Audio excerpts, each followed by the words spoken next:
We'll get to episode 236 in just a moment, but before we do, I'd like to ask for your support of this podcast. Whenever you need to make a purchase at Amazon.com, please use my affiliate link by going to iCantCU.com/Amazon. That will take you directly to the Amazon.com homepage. Shop as you normally do, check out as you normally do. It doesn't cost you anything more, and I may earn a small commission. Again, that's iCantCU.com/Amazon. And remember, iCantCU sounds like a whole sentence, but it's only 7 characters long. iCantCU.com/Amazon. Thank you so much for your support. I really do appreciate it. From Studio B in Swarthmore, this is the I Can't See You podcast with David. It's like blind people for dummies. Hello there, and welcome to episode 236 of I Can't See You. My name is David, at David Benj on all the socials. I'm really glad that you joined me for this episode, and I promise I won't keep you today. I've only got a couple of things to talk about. I've got a million things to do before I leave for Houston in a couple of days. I'm recording this at 1 a.m. on Thursday, the 29th of June, maybe? Whatever Thursday's date is before the 30th. Yes, I guess it is the 29th. So I really do appreciate you joining me for this episode. And I'm going to start off with something that I have been working on and I've been talking about so often, and that is the NFB of Pennsylvania website. I have been hustling to get this thing done enough for the national convention, which is coming up in a couple of days, why I'm traveling to Houston in a few days, and I'll talk about that in a few minutes. But I've been furiously writing content and doing all sorts of things to get this site up and running. And I realized we had a meeting on Tuesday night, which was really last night to me because, like I said, it's 1 a.m. on Thursday, so I'm still in Wednesday night mode.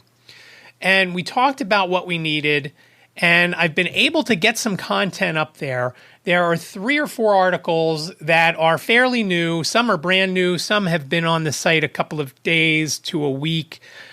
There's a couple of pages that don't have anything on them, and they're set to get populated once we get content. And I'm kind of excited for the stuff that I've gotten done because, like I said, it's been a long road. Sometimes I would move along and I would do something to mess things up and then I'd have to go back and fix it. Sometimes someone else would do something and I'd have to go back and fix it and it would push me back. And that's always the case.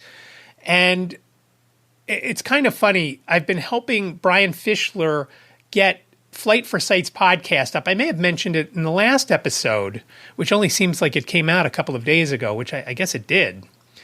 But I've been helping him with that, and we've had to wait and be patient for everything to get populated. And it turns out that the podcast wasn't populating on Apple because there was one drop down that wasn't taken care of. And it was for the frequency of the show. How often is it going to come out? I'm not quite sure why the frequency matters, but it had to be taken care of. And I put semi-weekly. I don't know how often they're going to do it. But once I did that, and I clicked save, and I clicked publish, within moments it went from draft to published, which I was shocked because I had so much difficulty getting this podcast launched 5 years ago. It was on the flip side for White Canes Connect. That was bing, bang, boom. I got that up and running. So I've had both ends of it, but Brian called me tonight to tell me that he saw it finally populating everything. Earlier in the day, we saw it on Apple, but it wasn't coming up on some of the other places. He uses Downcast, and I looked at Odyssey, and I didn't see it there. So I'm not quite sure, but I think slowly but surely it is populating, and and that's how I feel that the NFB of Pennsylvania website has been going, because it's just been a long road to get it up and running. Some of the things that we have to do, and by all means, we're not done.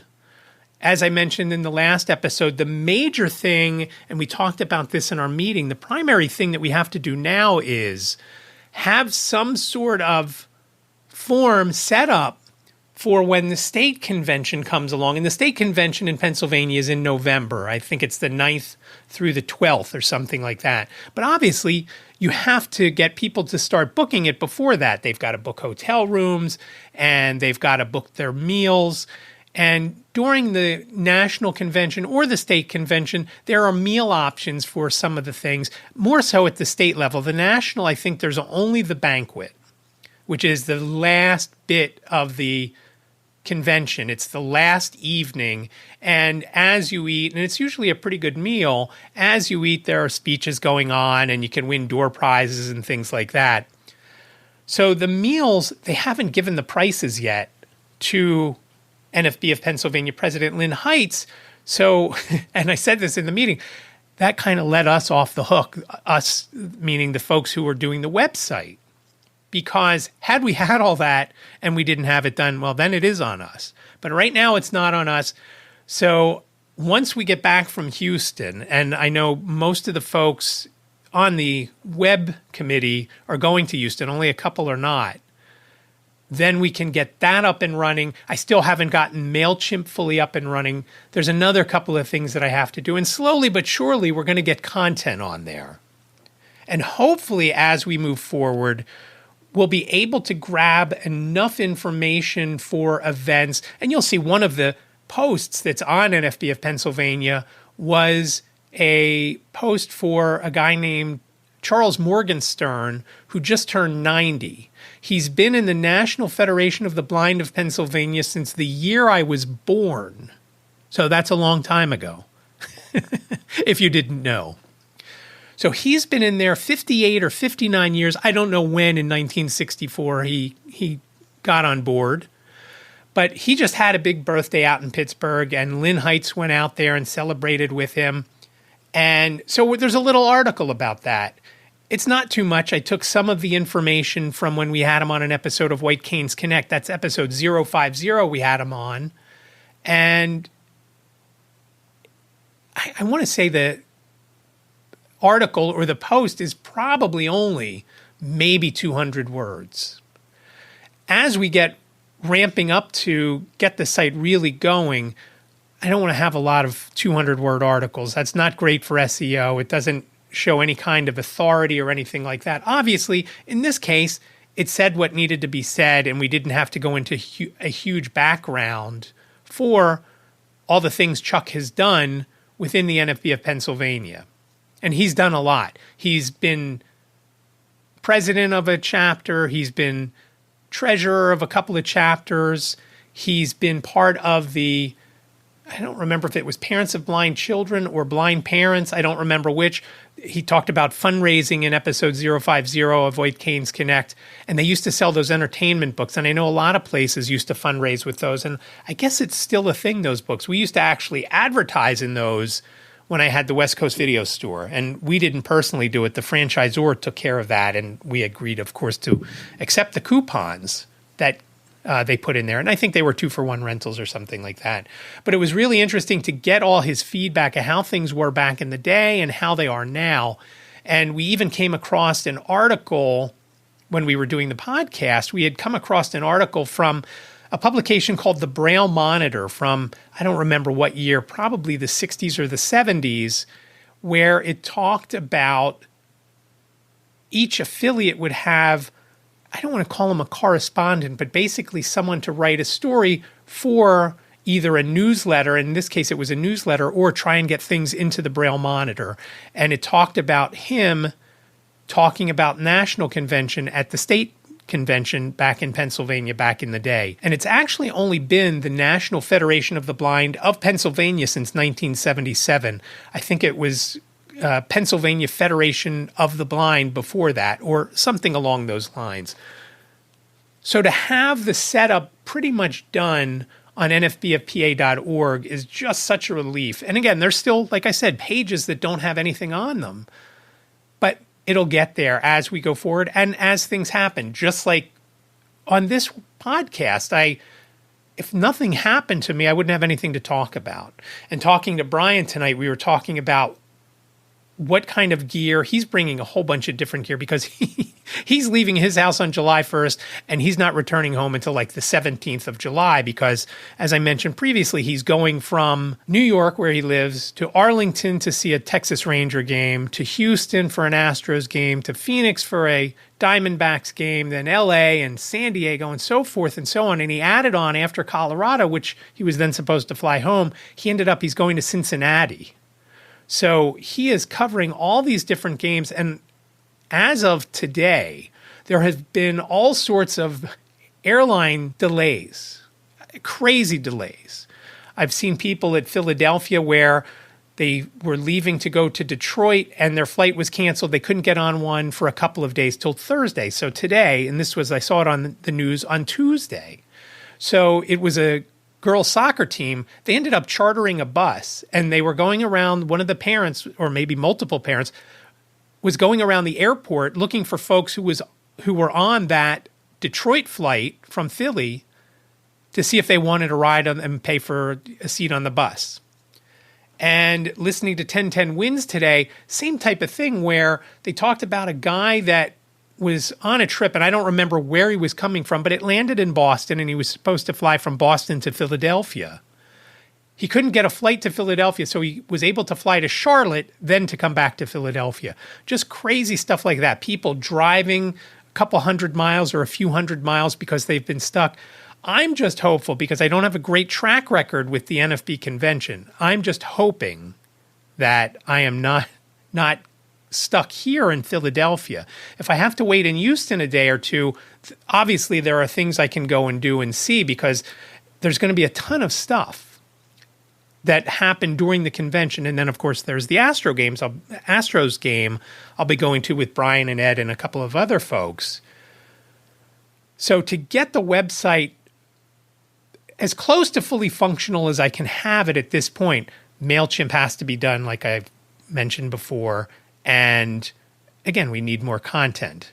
But otherwise, it is good to go. It's good to start publishing content on it. And I'm looking forward to doing that now that the majority of the hard stuff is done. I've optimized the images, and I don't know how they look. You know, that's the one trouble that I'm afraid when I put something up, does it look really blurry? I don't know. I can see that there's an image there. And there's one article up, I don't have a picture for the person, and there is a filler image that's there, and I thought, well, if I just change the alt tag on that, would that be okay? Because there's an image I have in mind. It's just an image that was sent to me as a screenshot, and I don't know that it will fill the spot that I needed to fill after I crop out the phone information that you see around the image. As with any time you go away, there is a million things to do leading up, not only to get ready to travel, but to get things done. Like I mentioned, the website, this podcast, I have a White Canes Connect episode to edit, and dummy me, I will be doing a podcast interview tonight at 7:30 p.m. that obviously will not come out until well after I'm back, probably will come out the end of July, early August on White Canes Connect. I don't know why I said yes that I would do it that day. Jane is coming in from New York tomorrow for the holiday weekend. I'll see her that one night, tomorrow night, and that's it. But usually when Liz picks up Jane from the train station, Ziggy and I hang out here. And so there's all sorts of things that I've got to get done because I don't want tomorrow night for me to be up until 5 or 6 in the morning when I got to get up and probably go to the airport a little earlier. And it's one of those things, and I mentioned last week I had trouble falling asleep the one night. When I have something specific to do and you know you've got to be up, it makes it hard to fall asleep, and then you're paranoid you're not going to get up in time. So I'm hopeful that I can get everything that I need to done. This podcast edited, White Canes Connect episode 077 edited, which I talked about in the last episode of iCantCU. Still not up. But I've got to get that out before the convention because we talk about the convention in it. And it was done a couple of weeks ago, and I'm hoping to meet this lady at the convention. So all sorts of things. My biggest issue, besides figuring out what kind of clothes I'm going to take, because it's been around 100 degrees in Houston each day for the last few days. And it's supposed to be between 95 and 100 when I'm there. And as everybody said, it's not the heat, it's the humidity. It's always humid in Houston, I've heard. So it'll feel even that much warmer. I'm okay with it being warm outside because I don't expect to be outside for a long time. I will walk from my hotel, the Embassy Suites, downtown Houston, about 1/10 of a mile down, I believe it's called Dallas Avenue or Dallas Road. I will cross over the street to the Hilton Americas Houston. And that should be the only time I'm outside most days, back and forth to and from the hotel, from my hotel. When I go to the baseball game, I don't know if we're going to walk or Uber. I was told today it's only about 1/2 mile from the Hilton Americas to Minute Maid Park. I don't know. I'm okay with walking that. As I've mentioned before, I walk all over the place. And while I was on the phone with Brian, I'm sure I got in a 1,500 to 2,000 steps. So I don't know how we'll get there, but for the most part, I expect to be inside. And when I'm inside and it's really hot outside, usually it's really cold to me inside. We keep our air conditioning set at like 78 or something like that. And a lot of times I'm still cold and I have to put a hoodie on. Which, of course, every time I do that, I think of one of the things that came back with my blood work a few weeks ago, which my doctor still hasn't called about, was a thyroid issue that could make you feel cold a lot. Again, that's something that I guess is going to have to wait. I do want to call the airline, and I actually toyed with the idea of calling the airline on my mobile while my mobile is plugged into my Zoom PodTrack P4 and recording that conversation, of course, okaying it first with the agent, just to see if there's any kind of, I don't want to say assistance, but if I have to walk in and type into a kiosk, I'm not going to have the correct headphones, earbuds, because the Apple earbuds will most likely not work in there. I'm sure there's not a lightning port on the kiosk. Maybe I should take a pair of earbuds from back in the day, which I think I have some sitting on my desk here because my computer uses the old kind. My computer is about 5 years old, so maybe a little older. And so I'm worried about that. That's my biggest fear. Once checked in, usually there's someone that will help you go from the check-in and you check your bag. And unfortunately, I have to check a bag. I can't take a small one because I'm taking a suit and I'm going to be gone for a week. So I just don't know how many shorts and how many jeans I'm going to take. Obviously, the suit is for the banquet night. And if I take shorts, I'm okay. Usually my legs are not the issue when I'm cold. If I take a hoodie, and I am going to take at least one hoodie, and I hope to buy a Houston Texans hoodie while I'm there because I love the blue and red combination that they have.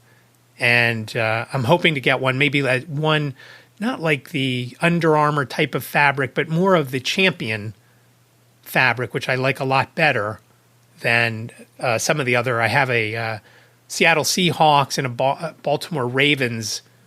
I have both hoodies from that, and I love the Seahawks one. It's I could probably do traffic control in the Seahawks one, and so I'm hoping for one that is not that material. That is, like I said, more a Champion type of fabric. So I'll have at least 2 hoodies to work on or to use. But when I go to the ballpark, is it going to be cold inside or is it going to be pretty nice because it's a big place and they're not going to really chill it down too much because that would cost a ton of money, I would imagine. And I know that there is a Starbucks right there in the Hilton Americas because that's where I'm going to cross the street from the side my hotel is on to go into the Hilton.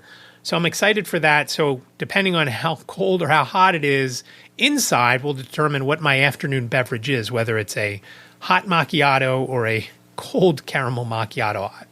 We'll see. And I'm sure I will tell you all about it once I return.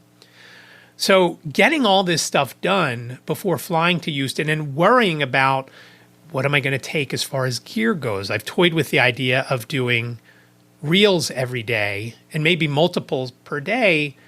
And am I going to take my GoPro, which I have yet to use?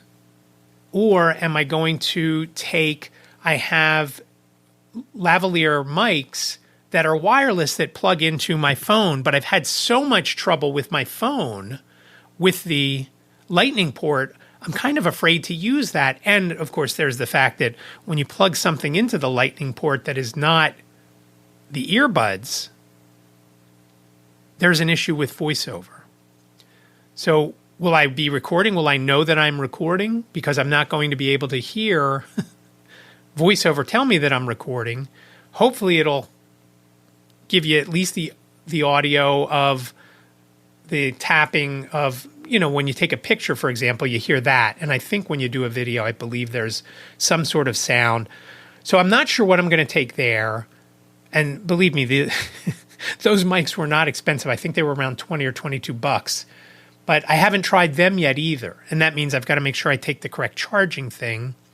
And I'm also going to take a audio recorder, the Zoom H1N. I will put a link to that in the show notes as well. I've used that before, and I actually used that at Washington Seminar, which was really cool because when I wrote the article for the NFB of Pennsylvania site, I was able to pull quotes. I took in the audio when I went around the table during Washington Seminar. There was a reception that Senator Bob Casey from Pennsylvania had for the entire NFB who went to Washington Seminar. We went around the table and I asked how they thought this year's Washington Seminar went, what was exciting for them, how many times they've been to Washington Seminar, and things like that. So I took that audio, got a transcript made of it using Descript, and then I was able to pull quotes from that for the article that I wrote about Washington Seminar. So that was very cool, and that device was very cool. But now Brian got something for his 18 ballparks in 5 minutes tour that is a little bit different, and it has an audible sound when you start to record. That's one thing that when I used this H1N up in New York, when I was going around the American Natural History Museum or whatever it's called on the west side up near Central Park, which I went to on my own. And I talked about that in an episode back from October of last year when I went to Laugh for Sight. I ended up recording when I didn't think I was recording, and I wasn't recording when I thought I was. So there's a light that comes on, but most times I can't tell that it's on. And the item that Brian got, I forget what it's called, M2 mic track or something like that, also from Zoom. Zoom makes a lot of different pieces of hardware for audio recordings. Even back long before I got the PodTrack P4, there was one that I wanted to get, and I don't remember the model number, H4, H3. I forget exactly what it was. I wanted one of those desperately. It was a few $100s, and I didn't get it.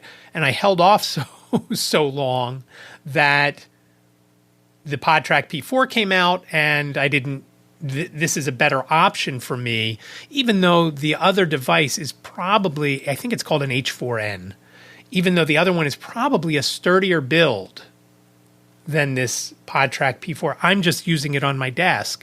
Brian is actually taking his on his trip so he can record podcast interviews when he is sitting down and there's a place to do it. Otherwise, he'll use the M2 mic track because it's basically like a handheld microphone, similar to the H1N, but the H1N doesn't have the same mic feel. I actually have to plug in something that almost looks like a gimbal that you would use with an action camera or any kind of camera, I guess. And that's how I use it. You kind of hold it. It looks kind of like when they in the movies when they show cops with the radar detector.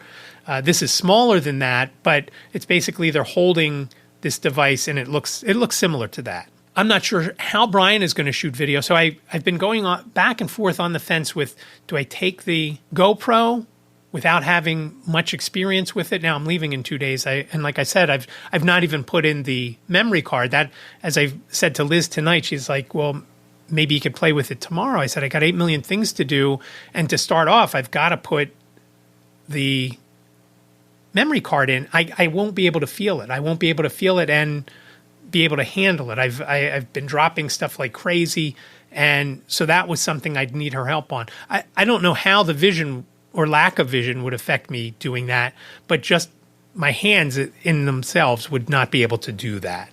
I can almost guarantee it. So am I going to take that? I don't know. The other thing, am I going to take my laptop? Because if I don't take my laptop, I'm going to take a portable keyboard that I can hook to my phone, not hook, but, sync with my phone so that at least I can respond to emails that I know it will be legible, that I'm not going to dictate and then me hear something wrong and let an email go that has some crazy typo in it.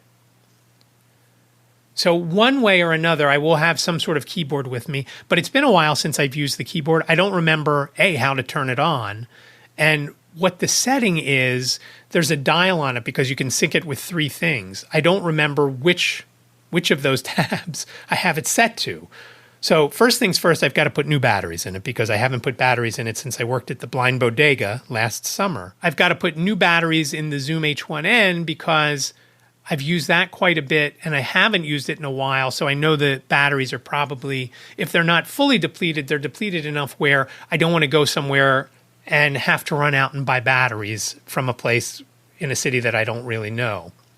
So I'm definitely taking that H1N. Like I said, I'm back and forth with the mics. I may play around with them a little bit today or tomorrow. And by today, I mean Thursday or Friday before I get on the plane, and see if I can use those mics with my iPhone, how I'll know that I'm even shooting and it's recording. I don't know that I'll know that. And that's one thing with the GoPro, there are voice commands you could use. And I could probably set up a shortcut, and I may have set up a shortcut for Siri to record. I have set up a shortcut, for example, for, hey Siri, what does this say? Nope. Face ID. My phone is charging about 2 feet away from me, and it woke her up, but she didn't say I have to first unlock my phone. And what I normally use that for, if I'm getting the mail, for example, I will take it out of my pocket and say, hey, S lady, what does this say? And I'll make sure I have my arm extended so it does the Face ID, and then it will open Seeing AI so I can then read the mail, or at least see who the mail is from if I want to read it. Most times it's once I figure out what's on the outside, I'm not too interested in looking what's inside because it's either a bill, which I don't want to hear that. I don't want to see that or hear that. That's what I was about to say because that's how it is for me. I don't want to hear it, especially if it's American Express or whatever. Or it's to somebody else in the family. And once I know it's to Jacob or Jane, and Jane still gets a ton of mail here, once I know that it's for them, I don't care about it because it's not something I need to know about. So I'm not sure what I'm going to take as far as equipment goes. I'm not sure if I'm going to do the laptop or I'm going to do a keyboard. I know this, that if I take the laptop, I'm not taking the plug-in keyboard that I use when I use it. That would just be too much. And I want to make sure I take at least one change of clothes in my backpack, again, because my suitcase is going to be checked and who knows where it's going to end up. Hopefully it's going to end up in Houston with me, but maybe it'll end up someplace else. Maybe I'll never see it again and I'll be wearing the same 2 sets of clothes the whole time I'm in Houston. I don't know. I just want to make sure that I have something on me. And of course, all my meds will go in my backpack. So if I take the laptop in there, I don't have room to take that secondary keyboard. And the reason, I don't know if I mentioned it when I was doing JAWS training, my fingers, my thumbs, the way I hold my hands over the keyboard, my thumbs were constantly, and I didn't realize it, were touching the trackpad. And I didn't know it until the focus was lost in JAWS and it would say something else. And then I'd have to figure out how to get back to where I was. And that became an issue. That's why I always use another keyboard. And for that, I use a USB keyboard. It's a full size. It's really sturdy. The keys are spread out. I love it.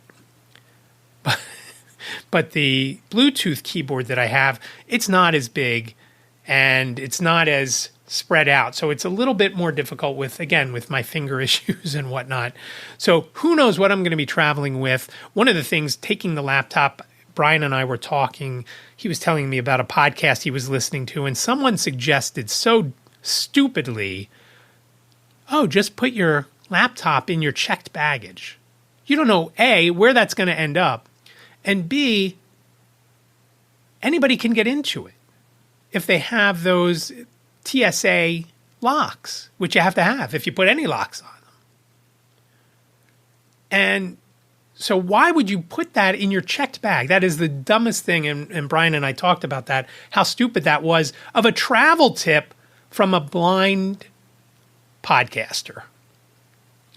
And the reason they did it that way was so they didn't have to take the laptop out and have the TSA see that it works. Evidently, you can do something with them, and so they have to see that it works. My biggest fear is I always feel rushed going through TSA and not knowing who's around me. If somebody bumps my arm as I'm holding it and it drops to the floor, then I might as well have not brought it because now it's in a million pieces and it's not going to work again. So that's one reason. I will probably not bring the laptop. But again, I'm not 100% on that. So all these things I have to figure out in the next couple of days. Actually, not even the next couple of days, within the next 24 hours, basically. And I've also got to practice posting if I do YouTube Shorts, because if I do Instagram Reels, why not do YouTube Shorts and help get some watched hours and watch time and maybe some subscribers to my YouTube channel, which at some point I hope to do more with, as I've mentioned a million times. Right now, the only thing up there are some old videos, if I've left those up from way back, and the podcast episodes. So I've got all that going on, and I'm excited to go. But as I was thinking about it earlier today, if I had my choice, I would have rather gone to Spain, France, Italy with Liz, or something along those lines. And unfortunately, it's just not going to happen with Liz and I going away, because this would have been the holiday to do it. Jane would have been home for a few days where she's going to be in the house most of that time that she's here, whereas Jacob will still be working and coming and going, and it just would have been easier ahead, with Jane home. And that's why we toyed with the idea of doing something on Labor Day weekend, but it was too short. Travel time to Spain, because of where we want to go, is roughly 12 hours, give or take. And while it might not be an issue if you're there for a week or so, we would only be there like 4 days, and when we would get back on Labor Day night, Liz has to work the next day at the school with 2- and 3-year-olds. And that would not be the right way to start the school year, because that would set off on the wrong foot. So I'm going to Houston, and I'm looking forward to it, because I'm looking forward to meeting folks in the NFB who I haven't met and getting maybe some content for both this podcast and especially White Canes Connect. Simon is also going to be grabbing content, so I'm excited for that. I'm excited to go to the Astros game, because I've always loved that stadium since it opened, however many years ago that is now.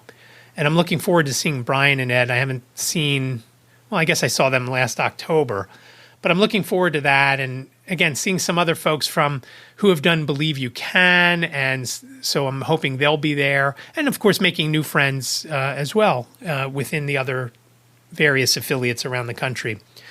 So I'm off to Houston. I don't have a Just Listen this week because, honestly, I don't think I've left the house since I last recorded. And that's all I have for you today. So a little longer than I thought it would be, because I got off on a couple of tangents, but I will be back not next week. There won't be an episode probably until somewhere the 8th, 9th, 10th of July. So I do really appreciate you listening to this episode 236 of iCantCU. Show notes are available over on the website, iCantCU.com/236. That's iCantCU.com/236. Remember, that's the numbers 2, 3, and 6. And also remember, and this happened the other day, iCantCU sounds like a whole sentence, but it's only 7 characters long. iCantCU.com/236. Somebody was getting my email address, and we kept spelling it out for them. And finally I said, it sounds like a sentence, but it's only 7 characters. And they kept saying iCantSeeYou. And then they say, oh, no, iCantSee, the letter U. No. And then finally he got it, and I got the message that I was supposed to get. So again, iCantCU.com/236 for the show notes. And please reach out. I'd love to hear from you, obviously on social media, at David Benj, everywhere, Instagram, Facebook, Twitter, LinkedIn, and on YouTube. And hopefully on LinkedIn and YouTube, you'll see a little activity from me each day with some reels. I doubt I'll do the pictures because it's difficult for me. Maybe if I take the keyboard, it'll be a little bit easier. So check especially Instagram, but I'll post the other spots too. Again, at David Benj there and on YouTube. Obviously, you can reach out via iCantCU podcast at gmail.com if you've got something to tell me. Like Frank told me that they are now doing translations on YouTube. And I don't know if it's available yet. I forgot to look earlier before I hit record. So I can't wait to hear how this sounds in Spanish or Portuguese. Right now, those are the only two languages, but they're going to have more. So reach out again, iCantCU podcast at gmail.com. Whatever you've got, whether you've got a question, a comment, a show idea, something you love, something you hate, whatever it is, please reach out. You can also give me a call, 646-926-6350. You've got up to 3 minutes. Please leave your name and town. If you do leave a voicemail, same thing. Any kind of questions, comments, show ideas, rants, whatever. Again, 646-926-6350. Thank you so much for listening to episode 236 of iCantCU. Be well, stay safe, and I'll talk to you next month.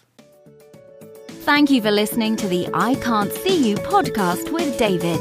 Please rate, review, and subscribe to the podcast wherever you listen. And don't forget to share the podcast with your friends.